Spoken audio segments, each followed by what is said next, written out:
નમસ્કાર વિદ્યાર્થી મિત્રો, આજે આપણે ધોરણ 10 પ્રકરણ 8 આનુવંશિકતામાં મેન્ડેલના દ્વિસંકરણના પ્રયોગની ચકાસણી કરવા જઈ રહ્યા છે.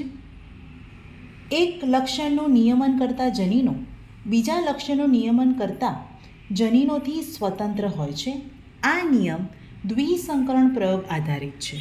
એટલે આપણે આજે જોઈશું કે એક પિતૃમાં જ્યારે બંને લક્ષણો હોય છે ત્યારે એ તેની બાળ પેઢીમાં કેવી રીતે મિશ્ર થયા વગર આગળ વધે છે તેના વિશેનું પ્રાયોગિક કાર્ય આપણે જોઈશું. અહીંયા આપણે આજે 4 અલગ અલગ કલરના મણકા લીધેલા છે, જેની અંદર મેં 16 પીળા મણકા, 16 લાલ મણકા, 16 લીલા મણકા અને 16 સફેદ મણકા લીધેલા છે. જેમાં મેં અલગ અલગ કલરની પેન્સિલ મૂકી છે. પીળા મણકામાં મેં કેસરી colour, red colour, green colour અને સફેદ મણકાની અંદર મેં બ્લુ કલર મૂકેલો છે, જેથી જ્યારે આપણે ચાર્ટ બનાવીશું ત્યારે તમને સરળતાથી ખબર પડે. ત્યારબાદ હવે આ જે પીળા મણકા જે છે અને લીલા મણકા જે છે એમાં પીળા મણકા પ્રભાવી છે અને લીલા મણકા પ્રચ્છન્ન છે, જ્યારે લાલ મણકા જે છે એ પ્રભાવી છે અને સફેદ મણકા જે છે એ પ્રચ્છન્ન છે. પીળા મણકા જે છે એ બીજનો રંગ દર્શાવે છે, એટલે પીળા બીજ પ્રભાવી, એની સામે લીલા બીજ પ્રચ્છન્ન. જ્યારે લાલ મણકા જે છે એ પુષ્પનો કલર દર્શાવે છે, એટલે કે લાલ પુષ્પ પ્રભાવી છે અને સફેદ પુષ્પ પ્રચ્છન્ન છે. બંને પ્રભાવી લક્ષણો ધરાવતી જે પિતૃ પેઢી છે તેને આપણે નર તરીકે લેવાની છે. એટલે પીળા બીજ અને લાલ પુષ્પને નર તરીકે લેવાનું છે, જ્યારે લીલા બીજ અને સફેદ પુષ્પ જે પ્રચ્છન્ન લક્ષણો ધરાવે છે તેને આપણે માદા તરીકે લેવાની છે. ત્યારબાદ હવે આપણે F1 પેઢીની અંદર દરેક સંતતિમાંથી, દરેક પિતૃ પેઢીમાંથી, એટલે એમ કહી શકાય કે F1 પેઢીની અંદર આપણે દરેક પિતૃમાંથી, એટલે કે માતા અને પિતા, નર અને માદામાંથી એક એક જન્યુ ઉઠાવી અને મૂકવાના છે, જેથી આપણને F1 પેઢી પ્રાપ્ત થાય. યાદચ્છિક રીતે પણ મૂકી શકાય છે. તો તમે જોઈ શકો છો કે હું દરેક લક્ષણમાંથી એક એક મણકો ઉઠાવું છું, એટલે દરેક લક્ષણમાંથી એક એક મણકો મેં ઉઠાઈ અને એક સંતતિ બનાવી છે.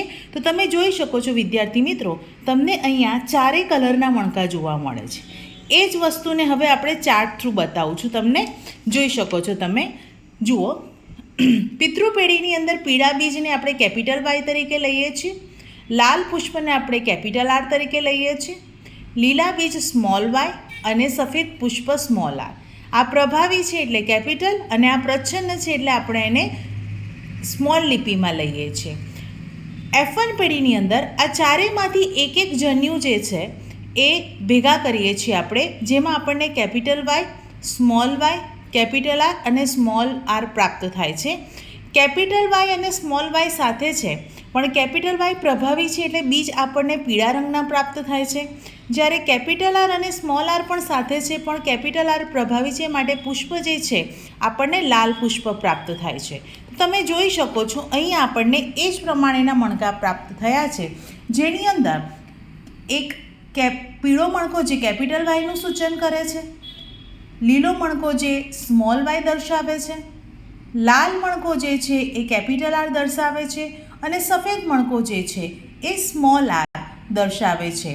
તો આ જે આપણને સંતતિ પ્રાપ્ત થઈ છે, જે પીળા બીજ અને લાલ પુષ્પ ધરાવતી સંતતિ પ્રાપ્ત થઈ છે, આવી આપણને 16 જોડ સંતતિ F1 પેઢીમાં પ્રાપ્ત થશે. તો જોઈએ કેવી રીતે આપણને 16 જોડ સંતતિ F1 પેઢીમાં પ્રાપ્ત થાય છે.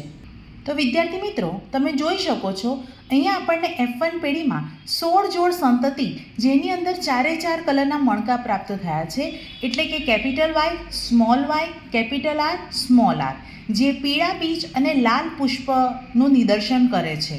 હવે આ આપણી F1 પેઢી છે. આ F1 પેઢીની અંદર આપણે સ્વફલન કરાવવાનું છે, જેથી આપણને F2 પેઢી પ્રાપ્ત થશે. તો F1 પેઢીની અંદર સ્વફલન કરાવવા માટે આપણે શું કરવાનું છે? તો આ 16 જોડ સંતતિ છે, એમાંથી 8 જોડ નર તરીકે લેવાની છે અને 8 જોડ માદા તરીકે લેવાની છે. અહીંયા ચાર્ટમાં જે મેં દર્શાવ્યું છે એ પ્રમાણે કે F1 પેઢીમાં સ્વફલન કરાવીએ ત્યારે 8 જોડ સંતતિ નર તરીકે અને 8 જોડ સંતતિ માદા તરીકે લેવાની છે, જેની અંદર આપણે કેપિટલ વાય સ્મોલ વાય એટલે પીળા અને લીલા મણકા અલગ કરવાના છે, લાલ અને સફેદ મણકા અલગ કરવાના છે. એવી જ રીતે F1 પેઢીમાં અલગ અલગ મણકા કરી અને F2 પેઢી આપણે બનાવવાની છે. વિદ્યાર્થી મિત્રો, આ 8 સંતતિ જે છે, 8 જોડ સંતતિ હું અહીંયા અલગ કરી રહી છું.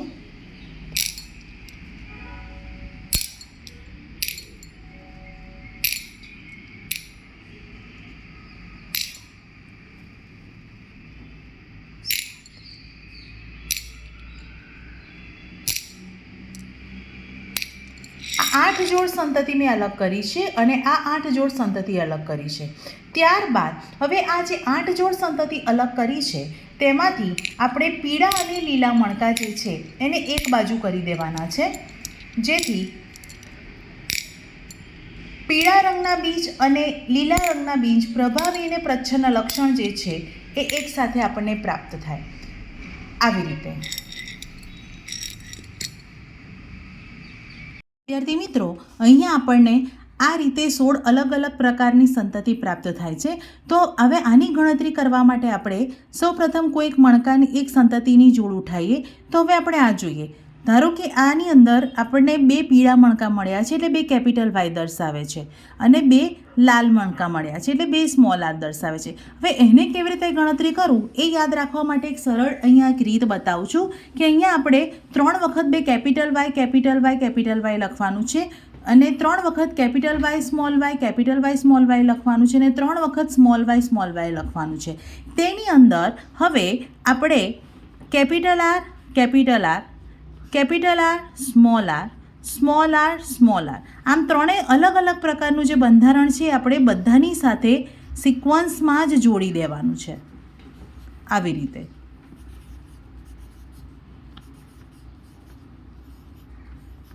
બરાબર. હવે આપણે જે આ એક સંતતિને લઈએ છીએ એની અંદર આપણને 2 કેપિટલ વાય મળે છે અને 2 કેપિટલ આર મળે છે.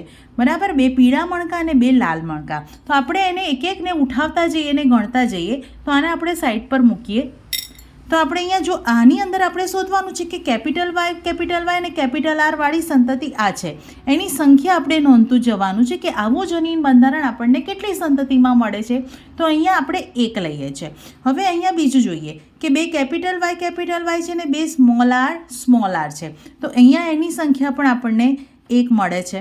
આવી રીતે ફરી આપણે જોઈએ કે અહીંયા આની વિશે વાત કરીએ તો આપણને અહીંયા એક કેપિટલ વાય એક સ્મોલ વાય મળે છે એટલે એક લાલ અને પીળો અને એક લીલો મણકો મળે છે અને 2 સફેદ મણકા મળે છે.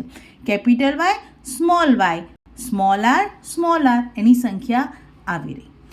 આ રીતે આપણે બધા જ મણકાની ગણતરી કરવાની છે. તો કરીએ વિદ્યાર્થી મિત્રો. તો વિદ્યાર્થી મિત્રો, અહીંયા આપણને ગણતરી કરતાં આ પ્રકારનું પરિણામ પ્રાપ્ત થાય છે, જેને આપણે 4 અલગ અલગ પ્રકારનું બાહ્ય દેખાવ આપણને પ્રાપ્ત થાય છે કે પીળા અને લાલ રંગ. તો આમાંથી જેટલા પીળા અને લાલ રંગના જનીનિક બંધારણ છે એનો આપણે સરવાળો કરીએ તો આપણને કુલ 9 જોડ સંતતિ પ્રાપ્ત થાય છે. પીળા અને સફેદ જનીનિક બંધારણ આમાંથી શોધીએ તો આપણને કુલ 3 જોડ સંતતિ પ્રાપ્ત થાય છે. લીલા અને લાલની 3 જોડ સંતતિ પ્રાપ્ત થાય છે અને લીલા અને સફેદ રંગની જે છે એવી 1 જોડ સંતતિ પ્રાપ્ત થાય છે. એક સંતતિ પ્રાપ્ત થાય છે. તો આ રીતે આપણે મેન્ડેલના દ્વિસંકરણના પ્રયોગનું જે પ્રાયોગિક સ્વરૂપ છે એની આપણે ગણતરી કરીએ તો મેન્ડેલના દ્વિસંકરણના પ્રયોગનો આપણને રેશિયો જે છે બાહ્ય દેખાવનો રેશિયો આપણને 9:3:3:1 પ્રાપ્ત થાય છે. 9:3:3:1 પ્રાપ્ત થાય છે. જ્યારે આપણે અગાઉનો પ્રયોગ જોયો છે મેન્ડેલનો એક સંકરણનો પ્રયોગ, જેનો આપણને રેશિયો 3:1 પ્રાપ્ત થાય છે. ફરીથી કહું છું, મેન્ડેલના દ્વિસંકરણના પ્રયોગનો જે રેશિયો છે આપણને 9:3:3:1 પ્રાપ્ત થાય છે, જેમાં પીળા અને લાલ પુષ્પ ધરાવતી સંતતિ 9, પીળા અને સફેદ સંતતિ 3, લીલા અને લાલ 3 સંતતિ અને લીલી અને સફેદ એમ 1 સંતતિ પ્રાપ્ત થાય છે. આ રીતે મેન્ડેલનો દ્વિસંકરણ પ્રયોગનું પ્રાયોગિક પ્રમાણ જોઈ શકાય છે. આની જગ્યાએ અમે જે 16 મણકા લઈને કર્યો, તમે 32-64 મણકા લઈને પણ આ પ્રયોગ કરી શકો છો. પરિણામનો રેશિયો તમને સેમ મળશે, પણ સંતતિની સંખ્યા વધારે તમને પ્રાપ્ત થશે. આ પ્રયોગ કર્યા બાદ મેન્ડેલે દ્વિસંકરણના પ્રયોગ આધારિત મેન્ડેલનો મુક્ત વિશ્લેષણનો નિયમ તારવ્યો. મેન્ડેલે જે આનુવંશિકતાના જે નિયમ તારવ્યા હતા, જેમાં દ્વિસંકરણનો મુક્ત વિશ્લેષણનો નિયમ, એક સંકરણનો જે છે એ પ્રભુતાનો નિયમ અને વિશ્લેષણનો નિયમ, આમ 3 આનુવંશિકતાના નિયમો તારવ્યા, જે તમે આગળના ધોરણોમાં અભ્યાસ કરી શકશો. Thank you.